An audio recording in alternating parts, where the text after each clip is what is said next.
Hello, नमस्ते, सत श्री अकाल, आदाब। मैं संग्राम सिंह आप सभी का फिर से स्वागत करता हूं आरंभ स्टडी में। तो आज 18 जुलाई है और आज हम देखने वाले हैं नरेंद्र मोदी जी का ऐतिहासिक भाषण। वो भाषण उन्होंने कहाँ दिया, उसके साथ फिर हम खेलेंगे टोक्यो ओलंपिक, जो कि अभी कोविड के कारण पोस्टपोन हो चुका था।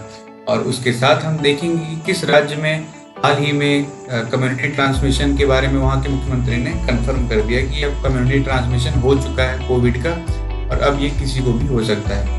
तो ऐसे ही तमाम इंटरेस्टिंग खबरें इस पूरे वीडियो में हम देखने वाले हैं। तो आज तारीख है 18 जुलाई और वक्त हो चुका है 10 कदम देखने का, जिसमें हम डिस्कस करते हैं टॉप 10 डेली करंट अफेयर्स से एमसीक्यू और कवर करेंगे अपने most important current affairs of the previous days. तो इस पूरे वीडियो में मेरे साथ अंत तक बने रहिएगा। चलिए पढ़ते हैं। तो वीडियो शुरू करने से पहले मैं इंस्ट्रक्शन दे देता हूँ। इंस्ट्रक्शंस वही हैं जो पहली बार पढ़ रहे हैं उनके लिए एज अ मॉर्निंग न्यूज़पेपर काम आएगा, और जो करंट अफेयर्स अपना डेली टू डेली कवर करते हैं उनके लिए एज अ सेल्फ असेसमेंट काम आएगा। और जिन लोगों को भी पीडीएफ चाहिए इस लेक्चर की, वो नीचे दिए गए डिस्क्रिप्शन लिंक पर जाकर टेलीग्राम चैनल ज्वाइन कर सकते हैं और वहां से डाउनलोड कर सकते हैं। तो चलिए बढ़ते हैं आज के पहले क्वेश्चन की ओर। What is the full form of इकोसोक, यानी ECOSOC 2020 जो हुआ था उसका फुल फॉर्म क्या था? तो यहीं पे मोदी जी ने अभी हाल ही में काफी खतरनाक भाषण दिया और अपने भारत के बारे में काफी चीजें इसमें बताई। तो सब देखेंगे आंसर में, बट देख लेते इसका फुल फॉर्म क्या होता है। तो economic and social council, option B economic and service council, option C equality and social council, option D equality and service council. यानी इसका हिंदी में आर्थिक और सामाजिक परिषद, आर्थिक और सेवा परिषद, समानता और सामाजिक परिषद, या फिर समानता और सेवा परिषद। तो इसका सही आंसर है ऑप्शन ए, आर्थिक और सामाजिक परिषद, यानी इकोनॉमिक एंड सोशल काउंसिल। तो जो यूनाइटेड नेशंस के कई ऑर्गन्स होते हैं, यानी 6 प्रिंसिपल ऑर्गन्स है, उनमें से एक ही ऑर्गन है जो कि इकोनॉमिक एंड सोशल काउंसिल का काम करता है। तो इसका काम क्या होता है? इकोनॉमिक और सोशल फील्ड, जो ये आर्थिक और सामाजिक क्षेत्र है, तो उनके बीच में एक समन्वय बनाना रहता है। जैसे आर्थिक फील्ड और सामाजिक क्षेत्र जो है, तो इन दोनों के बीच में एक कोऑर्डिनेशन बनाता है ये इकोनॉमिक एंड सोशल काउंसिल। तो इसमें खास बात ये थी कि ये पहला एड्रेस है नरेंद्र मोदी जी का जब इंडिया को मेंबरशिप मिली है non permanent member of security council. यानी जो सिक्योरिटी काउंसिल में 5 मेंबर होते हैं, उसके अलावा जो 10 नॉन परमानेंट मेंबर होते हैं, उसमें भारत को ओवरवेलमिंग मेजोरिटी के साथ भारत चुन के आया है। तो उसके बाद मोदी जी का पहला भाषण, और ये 75th एनिवर्सरी भी थी यूएन की, तो उसके ऊपर ये थीम भी थी मल्टीलेटरलिज्म आफ्टर कोविड-19, what kind of UN do we need at the 75th anniversary. यानी 75वीं एनिवर्सरी के बाद हम कैसा यूएन देखना चाहते हैं। तो मोदी जी ने यहाँ पे रिफॉर्म्स की काफी ज्यादा बातें की थी। तो ये था इकोसोक, तो जहाँ पे मोदी जी ने ऐतिहासिक भाषण दिया। आज बढ़ते हैं नेक्स्ट क्वेश्चन की ओर। Which state first confirm the community transmission of COVID? तो अभी हाल ही में जिसके बारे में हमने शुरू में बात की थी, किस राज्य ने पहली बार कोविड-19 के सामुदायिक प्रसारण की पुष्टि की? तो वहां पे मान लिया गया वहां के मुख्यमंत्री द्वारा कि यहाँ पे कम्युनिटी ट्रांसमिशन हो चुका है। तो option A Karnataka, option B Maharashtra, option C Kerala, या फिर ऑप्शन डी दिल्ली। तो कहाँ पे हुआ कम्युनिटी ट्रांसमिट? तो आंसर है ऑप्शन सी केरल। तो केरल के चीफ मिनिस्टर ने अनाउंस कर दिया है ट्रिपल लॉकडाउन कुछ एरियाज में जहाँ पे उनको लगा है कि कम्युनिटी ट्रांसमिशन हो चुका है। तो कम्युनिटी ट्रांसमिशन क्या होता है? कम्युनिटी ट्रांसमिशन ये है कि जब डिजीज का 3rd स्टेज आ जाता है और हमें सोर्स ऑफ ओरिजिन नहीं पता चल रहा कि कहाँ से फैला है ये। तो पहले क्या होता था कि पता चल जाता था कि फॉरेन से आया है, फिर ये कहीं बाहर गया वहां से आया। तो ये इसी में होता है कि इसमें 3rd स्टेज में पता नहीं चलता कि ओरिजिन कहाँ पे है इसका। तो इसमें क्या रहता है कि एक पर्टिकुलर आदमी कई सारे लोगों को पूरे कम्युनिटी पे इसमें ट्रांसमिट कर सकता है, जो कि कोई इसकी ट्रैवल हिस्ट्री नहीं होगी और ये सब। तो इसमें सब लोग खतरे में रहते हैं। तो ये बहुत बड़ी बात होती है किसी भी बीमारी के लिए कम्युनिटी ट्रांसमिशन। तो यहाँ पे सब ज़्यादा हालत खराब हो जाती है कि कहीं से कोई भी अचानक से पॉजिटिव आ रहा है, रैंडम चेकिंग में भी पॉजिटिव निकल रहे हैं, तो इसलिए ट्रांसमिशन खराब हो गया। बढ़ते हैं नेक्स्ट क्वेश्चन की ओर। What is the maternal mortality ratio of India in 2016 to 18? तो अभी हाल ही में एक रिपोर्ट आई जहाँ भारत ने काफ़ी अच्छा प्रदर्शन किया है मैटरनल मोर्टेलिटी रेट के ऊपर। तो भारत की क्या पोजीशन रही है इसमें टोटल, तो वही बताना है कि क्या है भारत की मैटरनल मोर्टेलिटी रेट अभी 2016 और 18 का। तो ये कोई रैंकिंग नहीं है, ये नंबर है। तो इस नंबर को बताना है कि पर्टिकुलर इंडिया का क्या नंबर है। तो option A 130, option B 122, option C 113, या फिर ऑप्शन डी 103। तो क्या है भारत की मात्र मृत्यु अनुपात? तो इसका आंसर है ऑप्शन सी 113। तो काफी अच्छा डिक्लाइन देखने को मिला है। पहले 130 थी 2014 के आसपास, अब पहुंच गई 130। तो ये डाटा किसने जारी किया है? ऑफिस ऑफ रजिस्ट्रार जो कि है सैंपल रजिस्ट्रेशन सिस्टम के, तो वहां पे आया। तो मैटरनल मोर्टेलिटी रेट होती क्या है, नंबर ऑफ मैटरनल डेथ्स पर 1 लाख लाइव बर्थ, यानी 1 लाख लाइव बर्थ पे कितनी माताओं की मृत्यु हो रही है एक स्पेसिफाइड टाइम पीरियड के दौरान। तो ये सस्टेनेबल डेवलपमेंट गोल के टारगेट 3.1 में ही आता है। तो बढ़ते हैं अपने नेक्स्ट क्वेश्चन की ओर। तो क्वेश्चन नंबर 4 ये है कि when will the Tokyo Olympic games 2020 be held. तो जो हम टोक्यो ओलंपिक खेलने की बात कर रहे हैं, तो अब हमें कब खेलना है वो हम देख लेते हैं। तो इसका ऑप्शन है जुलाई अगस्त 2021, जून जुलाई 2021, नवंबर दिसंबर 2020 में ही, या फिर जुलाई अगस्त 2020 में ही। एक ऑप्शन आप तुरंत काट सकते हैं, बाकी आप बताइए क्या है इसका आंसर। तो इसका आंसर है ऑप्शन ए जुलाई अगस्त 2021। तो रिसेंटली ओलंपिक कमेटी की बैठक थी, तो वहां पे डिसाइड किया गया है कि हम इसको बंद कमरे के बजाय सब जैसे नॉर्मल हुआ करता था उसी तरह करेंगे। तो इसके लिए काफी लंबा टाइम लेना था, तब जाके डिसाइड किया कि जुलाई अगस्त यानी अगले साल के जुलाई अगस्त में ये कराया जाएगा।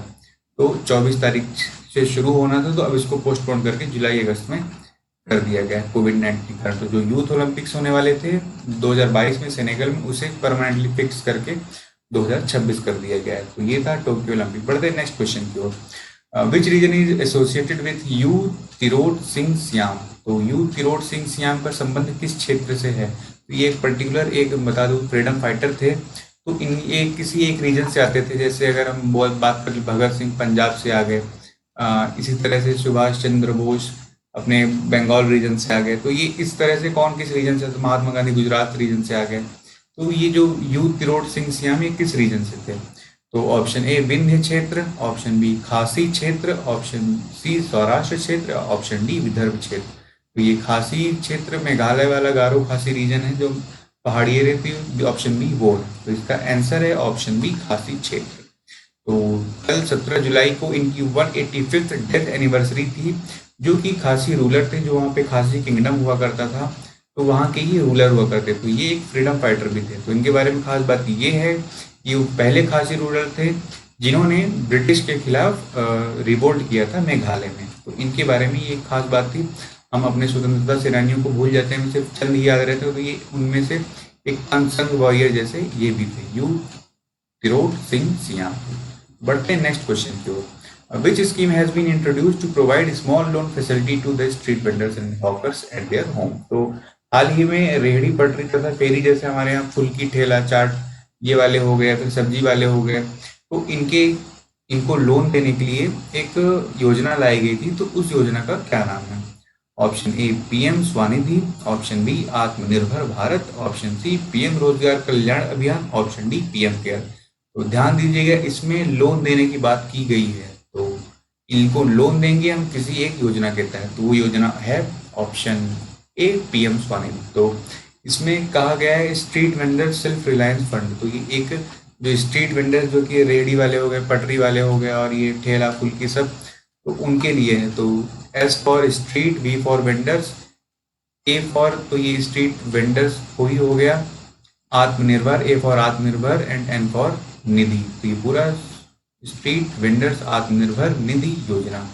तो इसको पूरी तरह से पीएम स्वनिधि एक नाम बना दिया, जो कि मोदी सरकार की फेवरेट चीज़ है, नाम बना देना है किसी अच्छी स्कीम का। तो हम देखते आ रहे हैं अटल योजना हो गई, इसी तरह से अमृत योजना हो गई, इसी तरह से सौभाग्य स्कीम हो गई, तो सब एक पर्टिकुलर चीज़ से रिलेटेड है। तो स्वनिधि भी उसी तरह से है।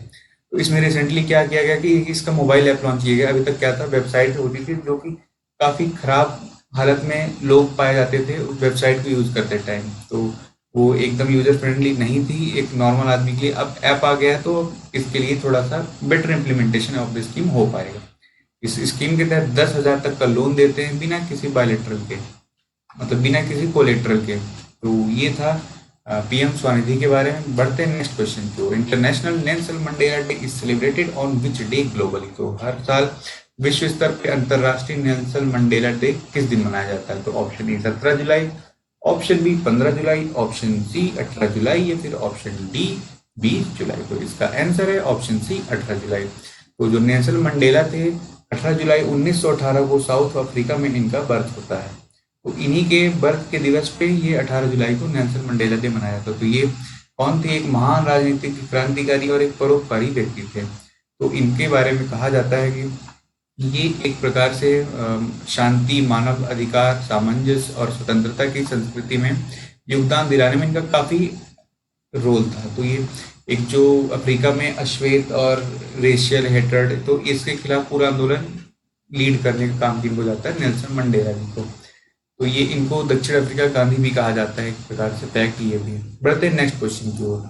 विच nation has recorded the largest reduction in multi dimensional poverty index as per the latest UN report. तो एक यूएन की रिपोर्ट आती है, उसमें मल्टी डायमेंशनल पॉवर्टी इंडेक्स में सबसे ज्यादा रिडक्शन किया किसी देश ने, तो वो कौन सा है? तो ऑप्शन है Bharat, option B Pakistan, option C Nepal, या फिर ऑप्शन डी बांग्लादेश। तो किसने किया है इसको काम? तो इसका आंसर है ऑप्शन ए भारत। तो भारत ने सबसे ज्यादा रिडक्शन किया मल्टी डायमेंशनल पॉवर्टी में 2005 और 6 के मुकाबले 2015 और 16 में।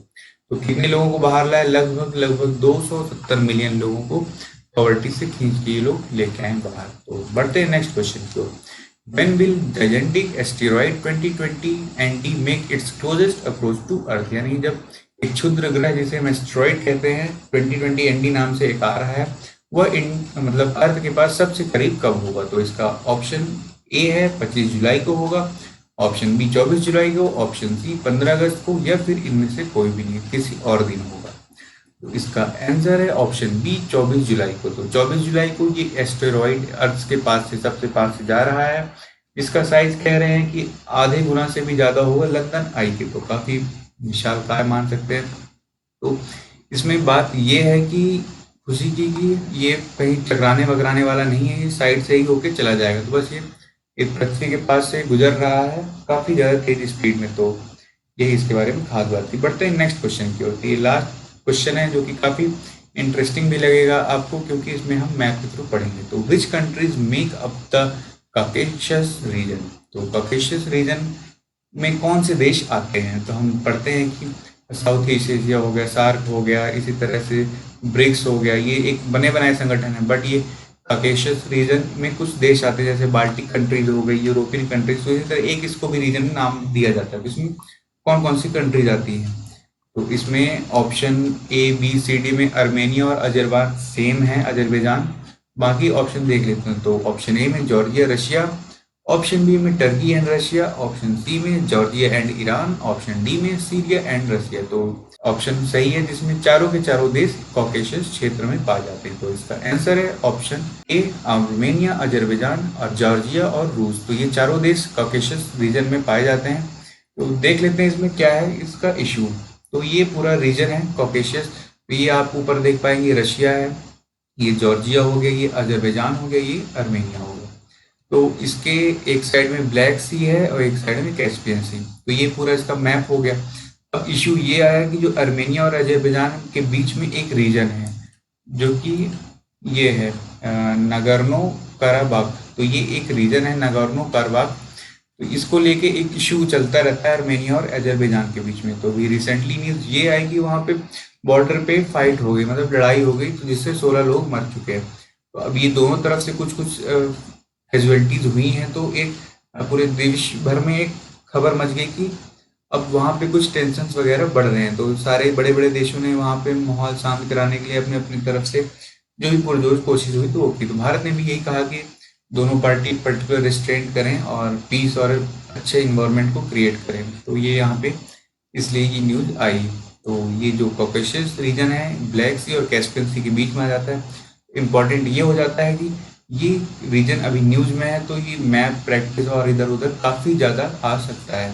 तो अपने को क्वेश्चन इसी तरह के मैप्स वगैरह में आते हैं कि जो भी रीजन न्यूज में है उसको हम उठा के क्वेश्चन में पूछ लेते हैं। तो ये आज की थी 10th न्यूज।